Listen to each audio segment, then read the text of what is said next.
안녕하세요. 저는 짧은 결혼 생활을 하고 소스피드로 솔로로 돌아오게 된 돌싱녀입니다. 짧은 결혼 생활 동안 얼마나 황당하고 어처구니가 없는 일을 겪었는지 하소연도 할 겸해서 사연을 보내게 되었어요. 워낙 글재주가 없어 부끄럽긴 하지만 부디 재미있게 들어주시면 감사하겠습니다. 저와 남편은 선자리를 통해 만났고 결혼 정년기에 만난 사이였기에 자연스럽게 결혼 이야기가 오가게 되었어요. 우리 결혼할래? 이런 이야기가 아니라 남편은 남편대로 저는 저대로 가지고 있던 계획 같은 이야기들이요. 이야기를 나눠보니 남편과 전 결혼에 대해 추구하는 바가 같았고 몇 번의 만남 뒤 자연스럽게 결혼을 전제로 한 만남이 시작되었어요. 그렇게 1년, 길다면 길고 짧다면 짧은 시간 동안 연애를 한 저희는 결혼을 하게 되었죠.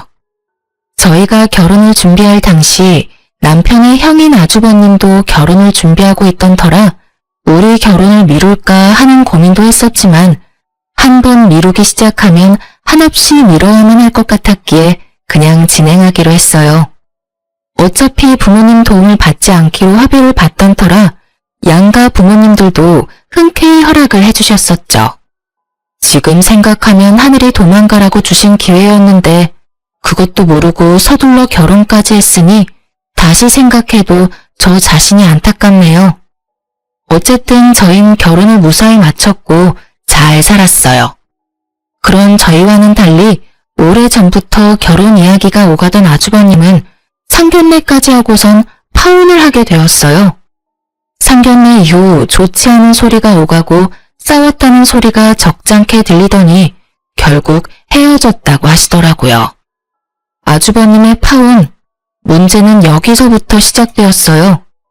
파혼을 하게 된 아주버님은 외롭다는 말도 안 되는 이유로 저희의 신혼집을 자주 오기 시작했고 숨쉬듯 자연스럽게 부부 사이에 눈치도 없이 끼어 시간을 보내려고 하더라고요.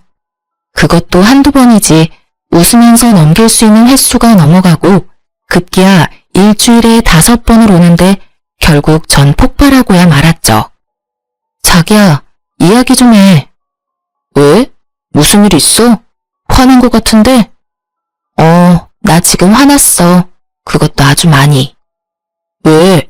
무슨 일이길래 그렇게까지 화가 났어? 몰라서 물어? 아주버님, 당신 형, 너무 자주 오잖아. 한 달에 한두 번도 뜨악할 일인데 일주일 5번은 해도 너무하잖아. 나 정말 불편해. 신우이가 온다고 해도 불편한데 하물며 아주버님은 남자잖아. 내가 얼마나 불편하겠어? 그리고 우리 신혼이야, 신혼. 아직은 알콩달콩해야 할 시기에 매번 아주버님이 끼어서 그게 뭐냔 말이야. 그러면 파혼하고 힘들어하는 사람 오지 말라고 그래? 힘들다 외롭다를 입에 달고 사는 형을 그냥 내버려 두란 말이야? 아무리 외로워도 너무 자주 오시잖아. 아무튼 이건 아니야. 2명이 사는 게 아니라 3명이 사는 기분이라고. 뭘 또 그렇게까지 말하냐? 불편해도 조금만 참아주면 안 돼? 형이 한평생 외롭겠어. 그냥 형이 좀 편안해질 때까지 조금만 우리가 참고 이해해주면 되잖아. 그게 그렇게 힘들어? 저는 남편과의 대화를 통해 깨달았어요. 말이 통하지 않는 인간이라는 것을요. 형을 많이 따르고 남다른 정이 있다고 생각은 했었지만 이 정도일 줄은 상상도 못했던 거죠. 도무지 말을 들어먹을 생각이 없는 남편놈을 위해 전 한 가지 묘수를 생각해냈어요. 그날 저녁 남편은 저의 예상대로 제 말은 무시한 채 아주버님과 함께 집으로 함께 들어왔고 집으로 들어온 2사람은 소파에 앉은 손님을 보고 화들짝 놀래더군요. 장인어른 오셨어요? 우리 사위 이제 오나? 사돈 총각도 놀러 왔나 보네요. 네, 사돈 어르신. 오랜만에 뵙겠습니다. 그래요. 전 집으로 아빠를 불렀어요. 남편의 말대로 아주버님이 외로워서 오는 거라면 저희 아빠도 외롭긴 매한가지니 오시라고 한 것이었죠. 갑작스러운 아빠의 등장에 2사람은 적잖게 당황을 하더라고요. 그랬겠죠. 사위 불편하다고 집에는 한 번도 오신 적이 없는 장인어른이 온다 간다 연락도 없이 떡하니 거실 소파에 앉아 계시니까요. 남편은 당황하는 것도 잠시 저를 쏘아보다가 따로 안방으로 부르더라고요. 왜? 나 저녁 준비 중인 거 안 보여? 저녁이고 뭐고 왜 장인어른이 우리 집에 있어? 왜? 당신 형은 와도 되고 우리 아빠는 오면 안 돼? 당신 정말 이런 식으로 나올 거야? 이게 뭐 하는 짓이야 유치하게. 뭐가 유치한 건지 난 모르겠네. 난 그저 당신이 외로운 형 챙기길래 나도 더 늦기 전에 외로운 우리 아빠 챙기기로 결심한 것뿐이야. 외로운 사람들끼리 다 모여서 저녁 먹자는데 그게 뭐 문제가 돼? 남편은 할 말이 없는지 그저 가자미 눈을 하고 저를 노려보더군요. 그런 남편의 눈빛을 무시한 채 전 거실로 나왔고 거실엔 몹시 불편해 보이는 아주버님과 이 모든 상황이 그저 재미있다는 듯 웃고 계시는 아빠가 있었어요. 이미 저에게 모든 상황을 전해들은 아빠는 괜히 아주버님에게 말을 걸더라고요. 뭐 잘 지냈냐, 소식은 들었다. 요즘은 만나는 사람이 없냐는 둥 안부를 묻는 말이요. 아빠의 질문이 계속될수록 아주버님의 표정은 애써 밝은 척은 했지만 눈에 띄게 굳어져 가더라고요. 그렇게 재미있는 상황이 이어지는 그때 남편이 방에서 나왔고 전 아빠에게 남편이 뒤집어질 이야기를 했어요. 아빠, 그러지 말고 오늘 자고 가. 내일 주말이잖아. 어차피 집에 가도 아무도 없는데 빈집에 가봤자 외롭기밖에 더해? 그러니까 오늘 그냥 자고 가라. 응? 내일 일어나서 외식도 하고 저녁까지 먹고 가면 되겠다. 그렇지? 그럼 우리 딸 집에서 오늘은 자고 갈까? 우리 사위 괜찮지? 네. 그럼요. 얼마든지 주무시고 가세요. 그래, 고맙네. 상황이 이렇게 되자 눈치만 살피고 있던 아주버님이 어색한 연기를 선보이기 시작하더군요. 맞다. 약속 있는 걸 깜빡했네. 사돈 어르신, 저 이만 가봐야 할 것 같습니다. 저녁 약속이 있었는데 깜빡하고 있었네요. 그러면 다음에 기회가 되면 또 뵙겠습니다. 이러면서 남편한텐 제대로 인사도 못 건네고 도망가는데 그 꼴이 얼마나 웃기는지. 금방이라도 터져나오려 하는 웃음을 허벅지를 꼬집어가며 참았네요. 아주버님이 돌아가는 모습을 흐뭇하게 보던 아빠는 저녁 식사를 맛있게 하시고 집으로 돌아가셨어요. 아무리 생각해도 사위가 불편할 것 같으니 잠은 다음에 와서 주무시겠다는 말을 남기시고요. 이렇게까지 했으면 충분히 반성하고 깨달은 바가 있을 거라고 생각했는데 그렇지 않더군요. 며칠 뒤 아주버님은 또 집으로 찾아왔고 저는 또 아빠를 불렀죠. 아무리 눈치가 없는 사람이라도 그런 상황이 반복되니 제가 본인의 방문을 달가워하지 않는다는 걸 알아챘는지 아주버님은 집으로 오지 않더라고요. 이제 방해꾼도 사라졌겠다. 본격적인 신혼이 시작될 거라고 기대했는데 상황은 이상한 방향으로 흘러가더군요. 집으로 오지 못하는 상황이 된 아주버님은 남편을 밖으로 불러내기 시작했고 저희의 또 다른 싸움이 시작되었죠. 하루가 멀다고 불러내는 아주버님도 이해가 되지 않았지만 날마다 신나서 아주버님을 만나고 다니는 남편이 더 이해가 되지 않더군요. 자기 가족이 그렇게 중요하면 왜 나랑 결혼까지 해서 날 이렇게 외롭게 만드나 이런 생각도 들었어요. 결국 점점 늦어지는 남편을 지켜보던 저는 2차 폭발을 하고 말았죠. 그날은 12시가 되기 5분 전 문을 열고 들어오는 남편을 보는데 머리 끝까지 화가 나더라고요. 그래서 전 소리를 냅다 질러버렸어요. 지금이 몇 시인 줄 알아? 또 아주버님 만났니? 그럼 내가 이 시간까지 누굴 만났겠어. 형이랑 저녁 먹고 이런저런 이야기하다 보니까 늦었네. 많이 기다렸어? 화가 머리끝까지 난 저와는 달리 남편의 표정과 말투는 평온하기 그지없었고 전 여기에서 더 흥분해봤자 저만 손해라는 생각에 긴 한숨을 쉰 후 말을 이어나갔어요. 그래봤자 결국 따지는 꼴이 되긴 했지만요. 여보, 당신이 생각해도 너무하다는 생각 안 해? 많이 기다렸냐고? 나 요즘 집에 와서 하는 일이 당신 기다리는 일뿐이야. 회사 일이 바빠서 매일같이 야근한다고 해도 섭섭할 것 같은데 당신은 당신 형이랑 노느라고 매일 이렇게 늦는 거잖아. 당신 이럴 거면 왜 나랑 결혼했어? 서로 한시라도 떨어지기 싫어서 매일 헤어지는 게 싫어서 결혼한 거 아니야? 그래서 한 결혼인데 왜 난 매일매일 외로워? 왜 이렇게 외로운 거냐고. 아주버님이 당신 친구도 아니고 그렇게 외로우시면 아주버님도 친구도 만나면 되잖아. 왜 하루가 멀다고 당신만 찾아? 난 있잖아. 도저히 이 상황이 이해도 안 되고 이 상황을 어떻게 받아들여야 하는지 모르겠어. 따지는 꼴이 되긴 했지만 전 최대한 감정적이지 않게 말하려고 애썼어요. 싸우려는 목적의 대화가 아닌 이 상황을 슬기롭게 풀기 위한 대화였으니까요. 하지만 남편은 이런 저의 의도와는 다르게 버럭 화를 내며 저를 나무라기 시작하더군요. 그러면 어떻게 해? 결혼하려다가 파혼했다는 소문이 친구들 사이에 다 퍼져 쪽팔려서 못 만나겠다는데. 파혼이 자랑할 만한 일이 아니란 건 저도 잘 알고 있습니다. 하지만 그런 이유로 한 가정의 가장이 된 동생을 날마다 부르는 게 제정신 박힌 사람이 할 짓인가요? 심지어 친형이? 말도 되지 않는 이유도 기가 막히는데 더 기가 막히는 말을 하기 시작하더군요. 당신이 우리 형이 집에 오는 것만 방해하지 않았으면 이런 일도 없었잖아. 나도 날마다 밖에서 형이랑 밥 먹고 시간 보내는 거 피곤해. 나라고 뭐 마냥 좋은 줄 알아? 그러게 누가 장인어른 내세워서 그딴 짓 하래? 이런 걸 보고 자업자득이라고 하는 거야. 알겠어? 이게 전부 내 탓이라고? 애초에 아주버님이 우리 집에 날마다 찾아오지만 않았어도 이런 일은 없었어. 어디서 모함질이야?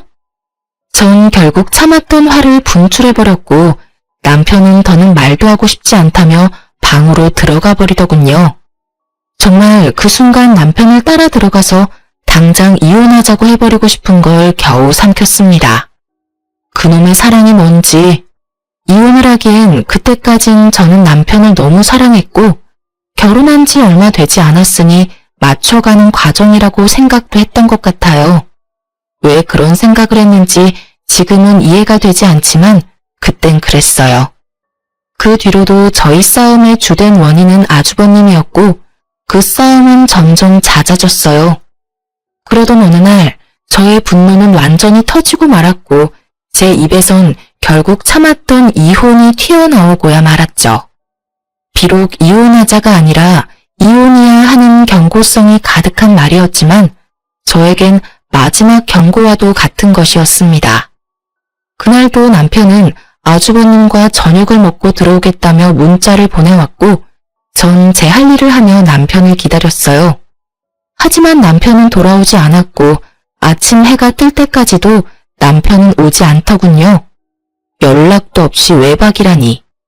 그쯤 되니 오기가 생겼고 저도 연락은 하지 않고 기다렸어요.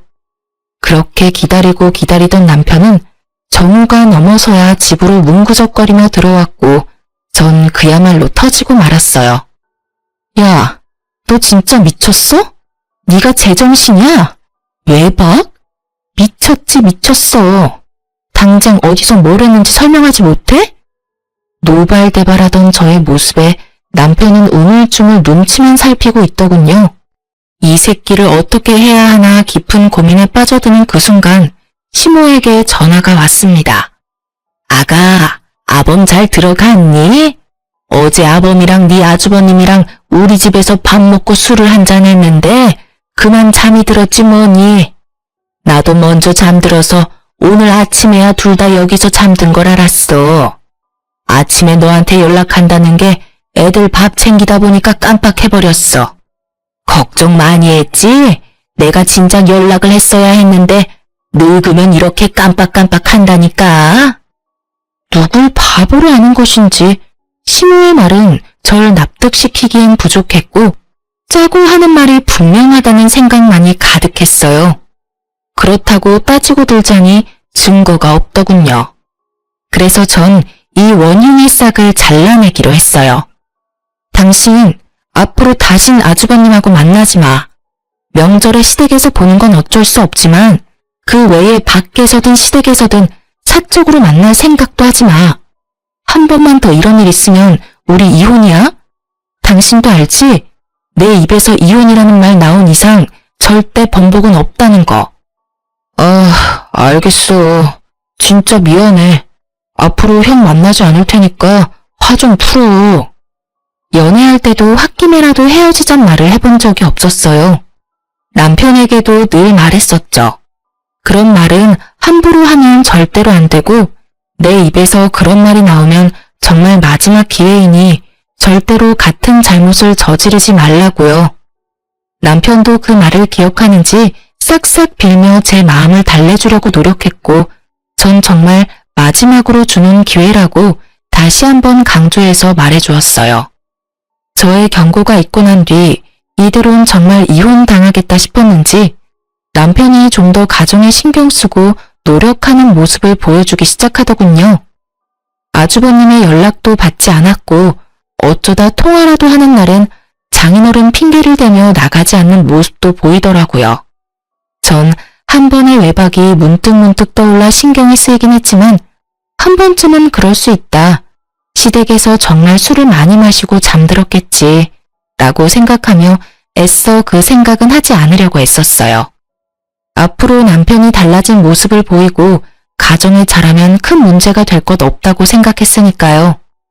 그렇게 몇 달 남편은 저에게 충실했고 그야말로 100점짜리 남편이었어요.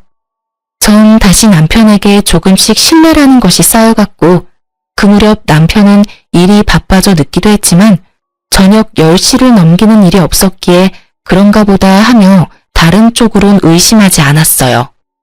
전 너무나도 안일하게 일상을 보내고 있었던 것이었어요. 그러던 어느 날 저에게 청천벽력 같은 일들이 한꺼번에 일어났어요. 그 당시 제가 다니던 회사 사정이 어려워져 인원 축소에 들어가게 되었고 유부녀인 저는 권고사직 1순위 대상자가 되었죠. 결국 전 아무것도 못 챙기고 쫓겨나기 전에 소정의 위로금을 받고 권고사직을 받아들이기로 했어요. 20대 시절을 다 갈아 넣었던 회사였는데 유부녀란 이유로 퇴사를 해야 할 상황에 놓이자 그 허탈함을 감출 수가 없더군요. 짐을 챙겨 회사를 나오며 터지려는 눈물을 꾹 참고 남편에게 전화를 걸었더니 낮 시간이라 회사 일이 바쁜지 전화를 받지 않더라고요. 당장 하소연이 하고 싶은 마음은 굴뚝이었지만 바쁜 남편 괜히 신경 쓰이게 하지 말자는 마음에 그냥 집으로 갔어요. 그런데 전화를 받지 않던 남편은 집에 이미 와 있더라고요. 그것도 낯선 여자와 함께요.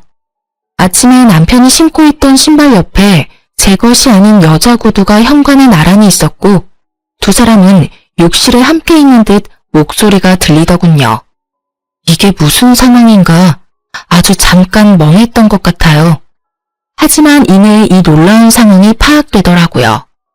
제가 퇴사당한 것을 상상치도 못한 남편놈은 제가 그 시간에 집으로 돌아올 거란 생각은 전혀 하지 못했고 집으로 여자를 끌어들여 욕실에서 좋은 시간을 보내느라 제가 오는 소리조차도 듣지 못했던 것입니다. 집에 여자까지 끌어들인 새끼가 어쩜 그렇게도 조심성조차 없는지 당장이라도 욕실 문을 열어젖혀 두 연놈을 가만두고 싶지 않은 마음을 억누른 채 일단 밖으로 나와 지하 주차장에 세워진 제 자동차에 몸을 실었어요. 그리고 전 미친 남편 새끼를 어떻게 처리해야 할지 생각하고 또 생각했어요. 도저히 그냥 이혼만으로는 제 분이 풀리지 않을 것 같았거든요. 그러면서도 제 두 눈은 공동 현관문만을 주시하고 있었죠. 그렇게 머리론 생각을, 눈은 공동 현관문을 보고 있는데 주차장에 익숙한 자동차가 빠른 속도로 들어오는 것이 아니겠어요? 그 차는 아주버님의 차였는데 차 안에는 아주버님과 함께 여자가 타 있었고 놀랍게도 집에서 나온 두 연놈이 자연스럽게 아주버님의 차를 타더라고요. 그 모습을 보는데 손뿐 아니라 다리까지 다 떨려오더군요. 눈물도 나지 않았어요. 그저 머릿속에 이 치욕감과 배신감을 어떻게 되갚아줘야 두 발 뻗고 잘 수 있을까? 이 생각만이 가득했죠. 전 제대로 된 복수를 위해 사람을 붙이기로 결심했고 얼마 후 남편의 자료를 받은 날 저는 정말 경악을 금치 못했습니다. 사건의 전말은 이러하더군요. 아주버님과 어울려 다니던 남편은 업소를 비롯해 나이트도 다니기 시작했고 나이트에서 만난 유부녀와 외도를 저지르고 있었던 것이었어요. 그런 미친 짓을 하는 남편놈의 곁엔 아주버님이 늘 함께였고 아주버님 역시 행실이 대단히 더럽더라고요. 집까지 끌어들인 여자는 나이트에서 만난 유부녀였고 아주버님 차에 타고 있던 여자와 상간녀는 서로 친구 사이로 그 여자 역시 유부녀였어요. 끼리끼리 잘 놀다가 끼리끼리 잘 만났다는 생각이 들면서 앞으로의 복수 계획이 눈앞에 펼쳐지더군요. 일단 전 흥신소에서 알려준 두 여자의 남편에게 연락을 해 상황 설명을 하며 만나자고 했어요. 두 남자는 저를 의심하면서도 약속 장소로 나왔고 전 두 남자에게 제가 받은 사진들을 보여주며 현재 내 남편과 아주버님이 누굴 만나고 어떤 짓을 하고 있는지 알려주었어요. 그러면서 한 가지 간곡한 부탁을 했어요. 이제 제 말 믿으시죠? 사진을 보셨다시피 지금 상황이 꽤 경악스러워요. 저도 처음에 모든 사실을 알았을 땐 믿기지도 않았고 믿고 싶지도 않았는데 애석하게도 이게 현실이더라고요. 그래서 어떻게 복수를 해야 하나 이리저리 생각해봤는데 아무리 생각해도 혼자서 하는 복수는 성에 차지 않을 것 같아서 이렇게 연락드리게 됐어요. 부탁을 좀 드리려고요. 전 상간녀 소송을 물론 진행할 예정이고 두 분께도 소송을 부탁드리려고 합니다. 제 남편 그리고 아주버님한테 상간남 소송 꼭 좀 해주세요. 부탁드립니다. 저의 부탁에 두 남자는 굳이 부탁까지 하지 않아도 당연히 소송을 하려고 했다며 흔쾌히 저의 뜻에 따라주기로 했습니다. 그렇게 약속을 받아낸 저는 지체하지 않고 점심시간에 맞춰 남편의 회사 앞에 찾아갔어요. 저의 예상대로 사람들이 줄지어 나오고 있었고 남편 역시 그 사이에서 모습을 드러내더라고요. 저를 발견한 남편은 반가운 얼굴을 하며 달려왔고 전 준비된 말을 했어요. 여보, 회사 앞까지 무슨 일이야? 밥은? 점심 같이 하려고 왔어? 점심 같은 소리 하네. 이혼하자고 말하려고 왔어. 우리 이혼하자. 뭐? 이혼? 갑자기 무슨 이혼이야. 말을 알아들을 수 있게 해. 갑작스러운 이혼 통보로 당황하는 놈을 이해시키기 위해 그 발칙한 얼굴 위로 상간녀와 남편놈의 다정한 모습이 찍힌 사진들을 뿌려주었어요. 그러자 그 사진들이 뭔지 알지도 못하는 남편놈은 되레 화를 내더군요. 이게 무슨 짓이야? 너 진짜 미쳤어? 갑자기 찾아와서 이혼 타령하지 않나? 이건 또 뭐 하는 짓이야? 나한테 소리치기 전에 바닥에 떨어진 사진 구경이나 해. 그러고 나서도 나한테 할 말이 있다면 그때 짓거려 보든가. 아마 할 말은 없을 테지만 말이야. 제 말에 남편은 바닥으로 시선을 떨구었고 사진을 살펴보던 남편의 눈썹이 파르르 떨리더군요.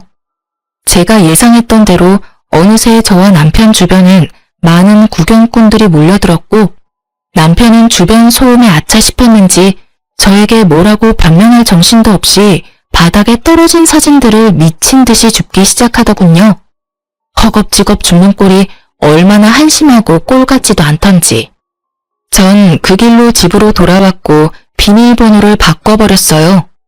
모든 것이 밝혀진 이상 더는 그놈과 한 집에 있을 필요가 없었으니까요.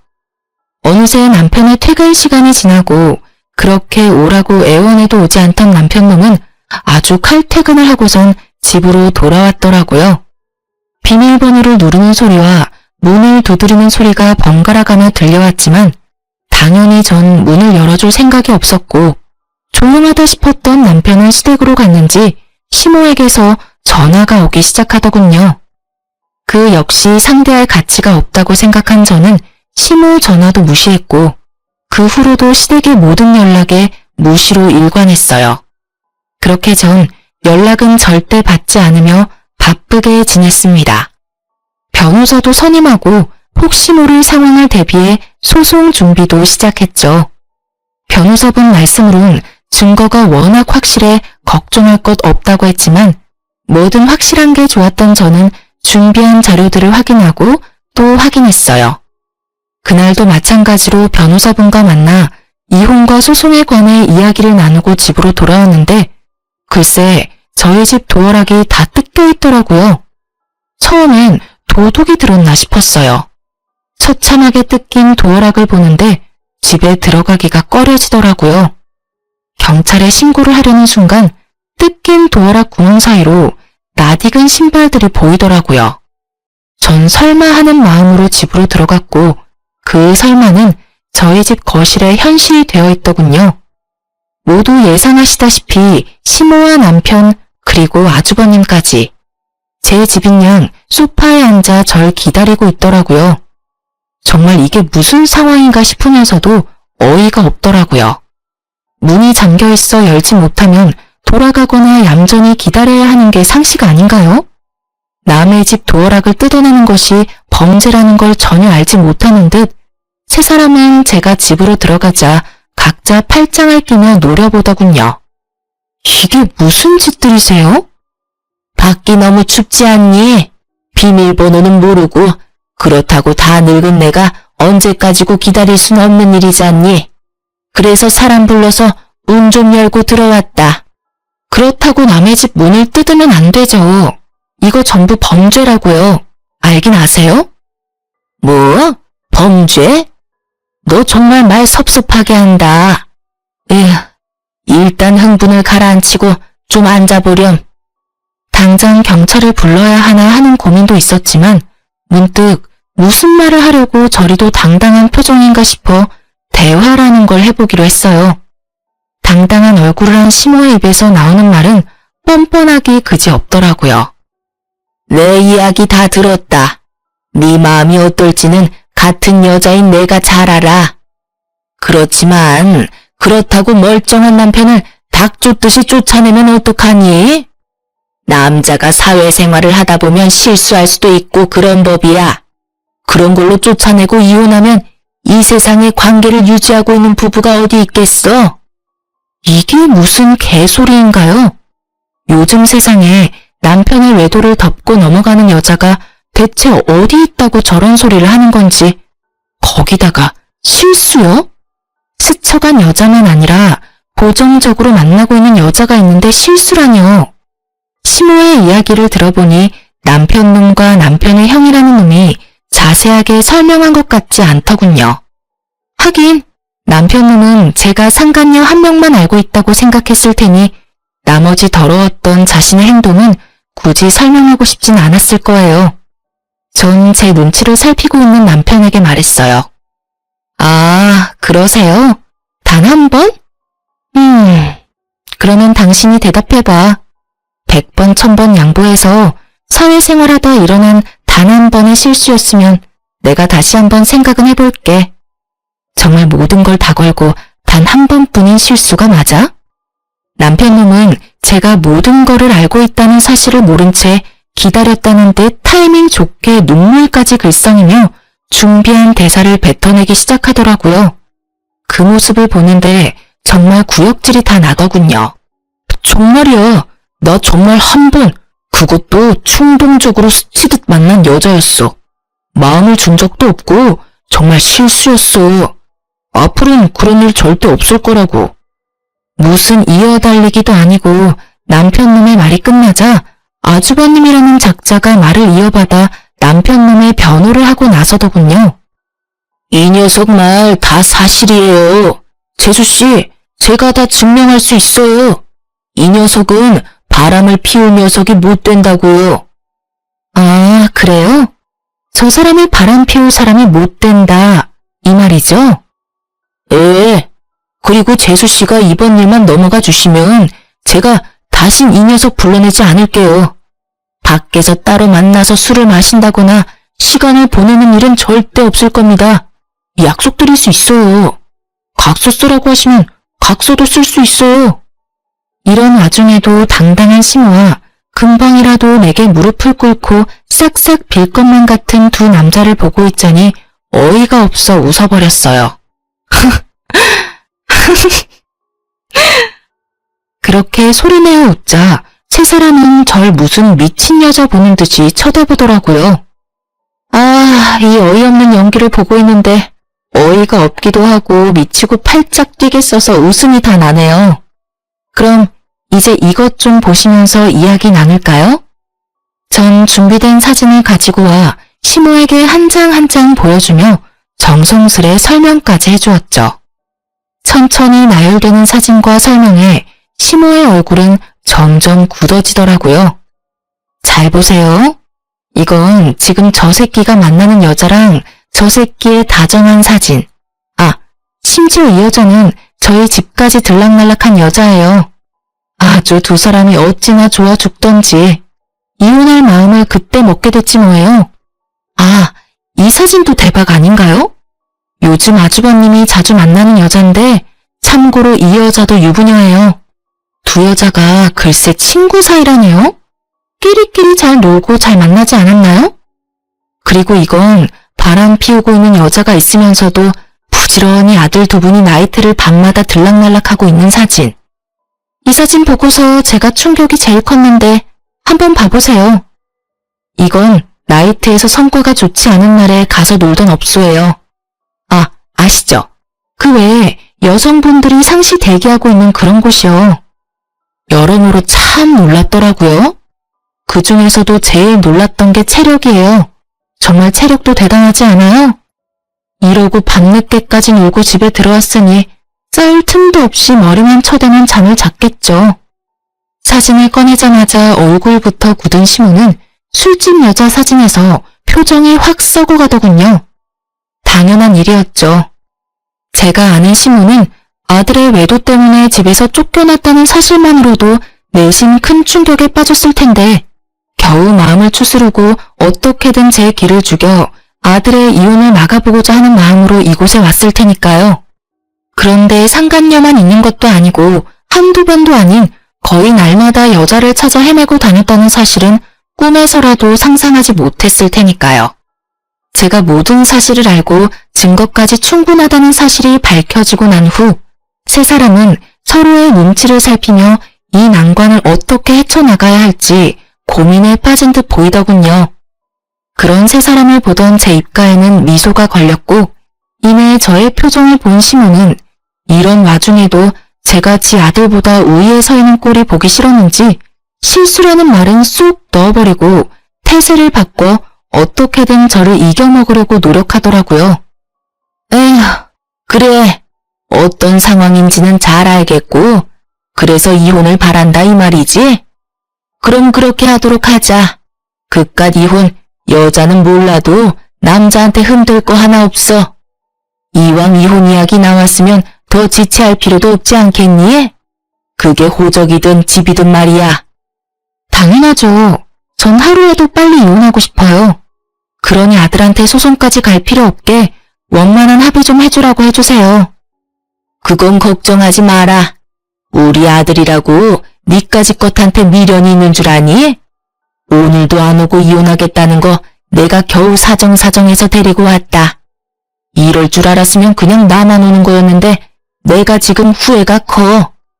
아, 그러셨어요? 그러면 이혼은 하기로 했고 더 할 말 없으면 이만 좀 가주실래요, 다들? 아까부터 주거침입으로 신고하고 싶은 걸 겨우겨우 참고 있는 중이거든요. 아가, 아니 얘, 그게 무슨 말이니? 나가려면 네가 나가야지. 어머님, 아니 아줌마, 왜 내가 나가요? 나가려면 당신네들이 나가야죠. 참, 여기 엄연한 내 아들 집이다. 그러니 당연히 네가 나가야지. 지금까진 어떻게든 둘이 화해시켜보려고 네가 내 아들 쫓아내고 내 아들 집에서 혼자 편히 지내는 걸 내가 두고 보고 있었지만 이젠 아니지. 네가 내 아들과 기어코 이혼하겠다고 하니 더는 여기서 지내는 꼴은 못 본다.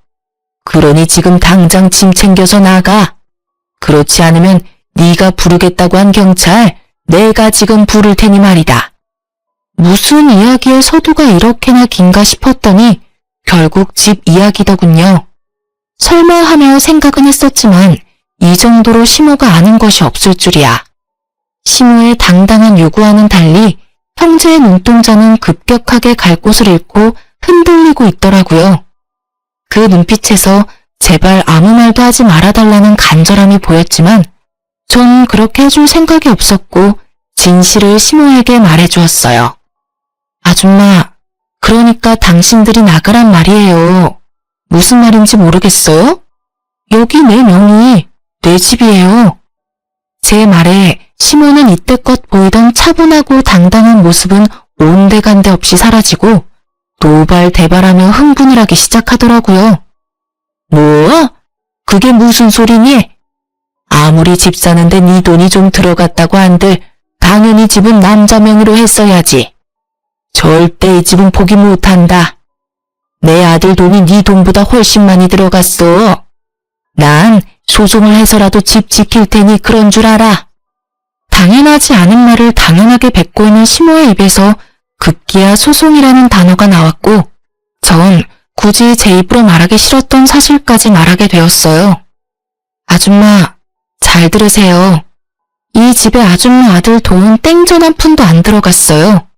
이 집 살 당시에 그 잘나신 아줌마 큰아들이 도박 빚으로 결혼 자금까지 다 날려먹었어요. 그래서 아줌마 둘째 아들이 자기 결혼 자금을 털어서 그걸 도와줬고요. 그러니 어떻게 했겠어요? 그때서야 파혼을 할 수도 없는 노릇이고 그냥 제가 가지고 있던 돈이랑 친정에서 조금 빌려서 제가 잔금 치렀어요. 그때 파혼을 해야 했는데 참 제가 후회가 깊네요.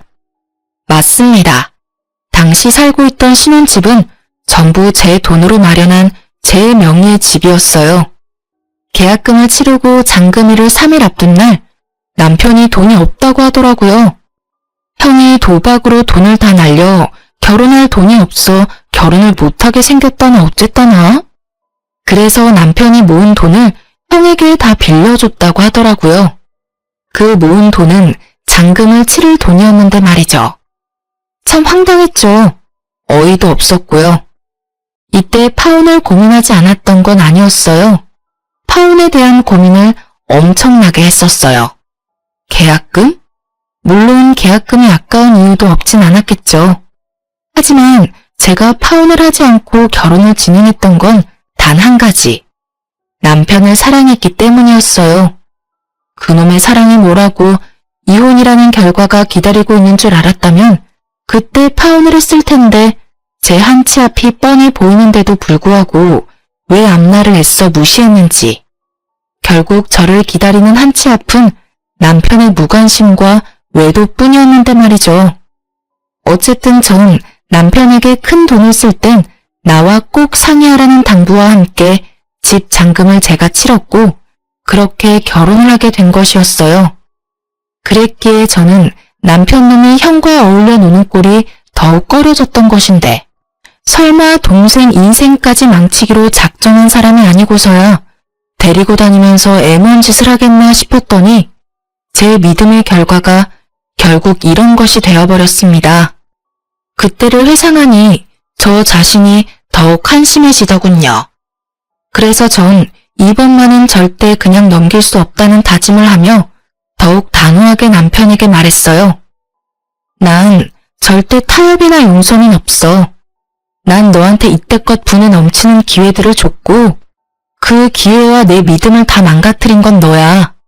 그러니까 이제 와서 뭘 어떻게 해볼 생각은 하지도 마. 아무 말도 하지 않는 남편과 저의 단호한 태도를 보고 모든 것이 진실임을 깨달은 시모는 두 아들에게 화를 내고선 집에서 나가버리더군요. 이 인간 같지도 않은 것들, 너희가 그러고도 인간이야? 어찌 이렇게 하나같이 모자랄 수가 있어? 바람 피운 것까지도 내가 뼈를 깎는 심정으로 이해하려고 해봤다. 그런데 뭐? 없소? 술집 여자, 유부녀? 너희가 제정신이야? 그리고 넌 놀라면 혼자 놀고 망하려면 혼자 망하던가. 네 도박 자금을 동생이 갚아줘? 동생 데리고 나이트를 다녀? 이 미친 것들아. 집에 올 생각은 하지도 마라. 알겠어? 시모가 나가고 나자 두 사람은 더는 남은 돌파구가 없다는 것을 깨달았는지 본격적으로 저에게 무릎을 꿇고 빌기 시작하더군요. 여보, 내가 이혼은 할게. 당신 원하는 대로 다 할 거야.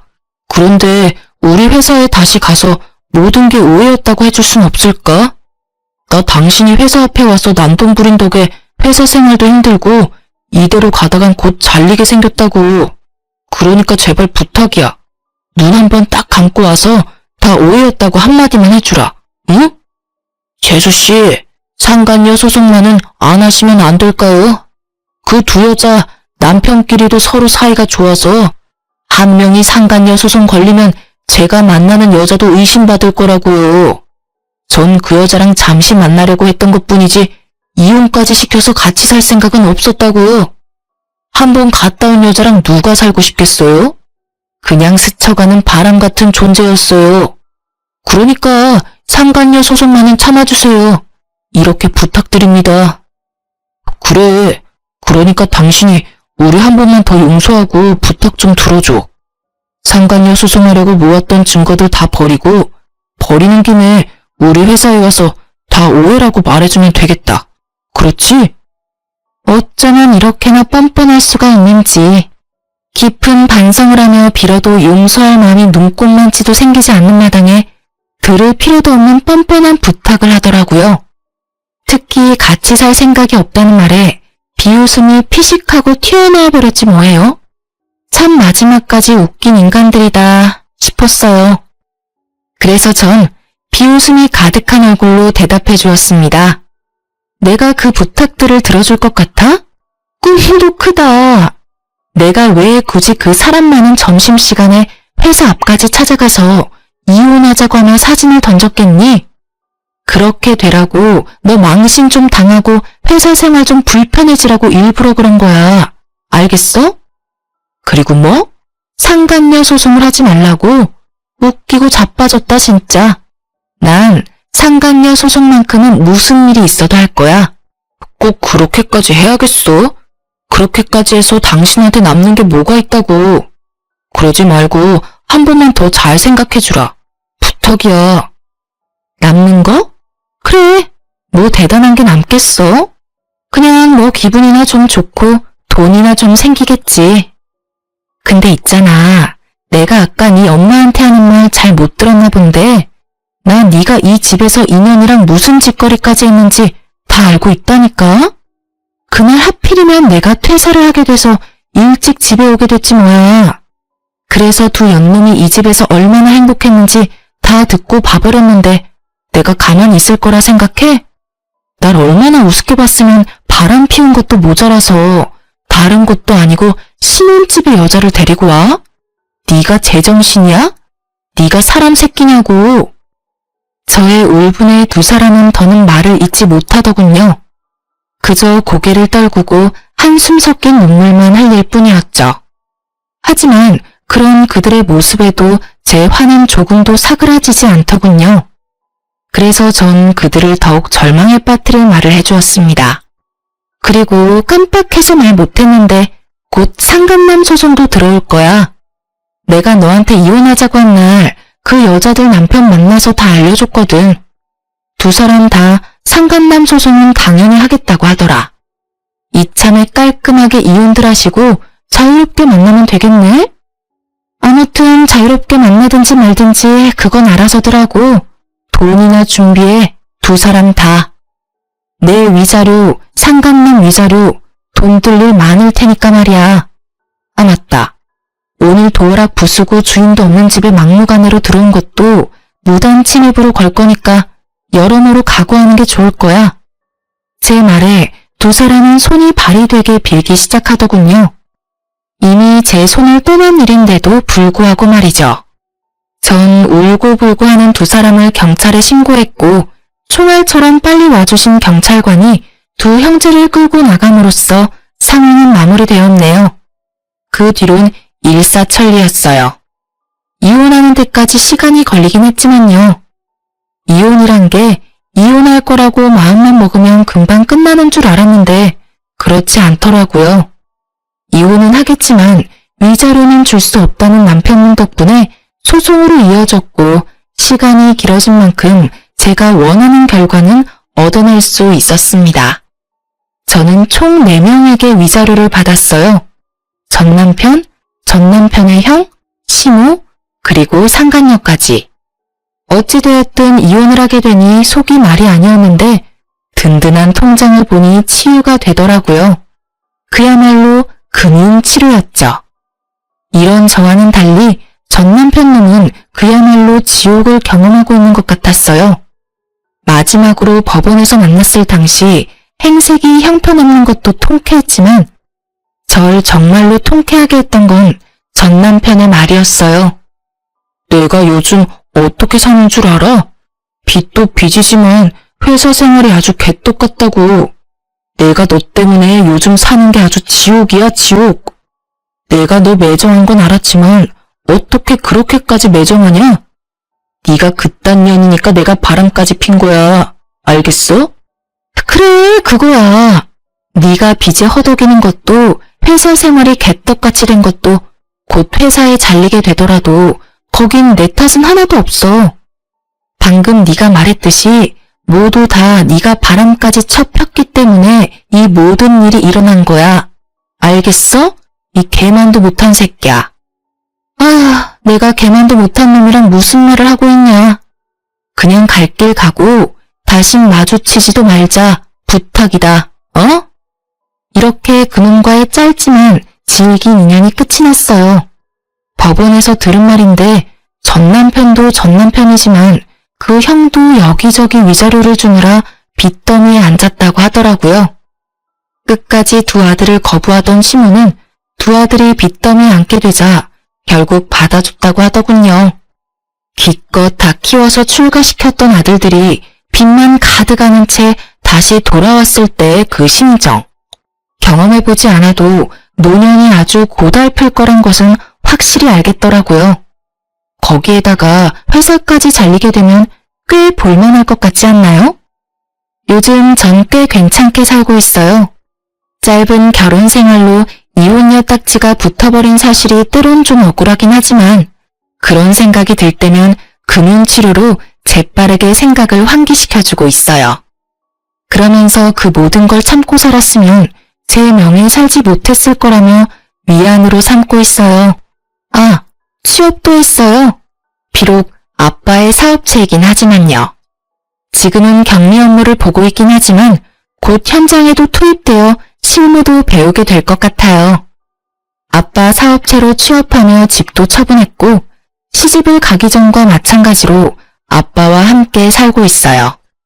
아무래도 이혼 후 제 상태가 불안정해 보이셨는지 외롭다는 핑계로 들어왔으면 한다고 하시더라고요. 그렇게 아빠와 다시 살게 된 저는 아빠의 잔소리가 심한 날엔 사춘기 소녀처럼 아빠와 투닥이기도 해요. 이혼하고 다시 집으로 돌아올 땐 아빠에게 상처드린 만큼 더 잘할 거라고 다짐 또 다짐을 했었는데 정신 차려보면 아빠 잔소리에 도망치는 제 자신을 발견하네요. 하지만 입가에 옅은 미소가 걸리신 걸 보니 아빠는 즐기고 계신 것 같아 저도 이 또한 행복이라고 여기며 효도하고 살아보려고요. 하여튼 저는 아주 잘 지내고 있습니다. 이로써 저의 사연은 끝이 났네요. 이제 남은 업무 처리하러 돌아가 볼게요. 사연 들어주신 모든 분 감사합니다. 좋은 하루 되세요.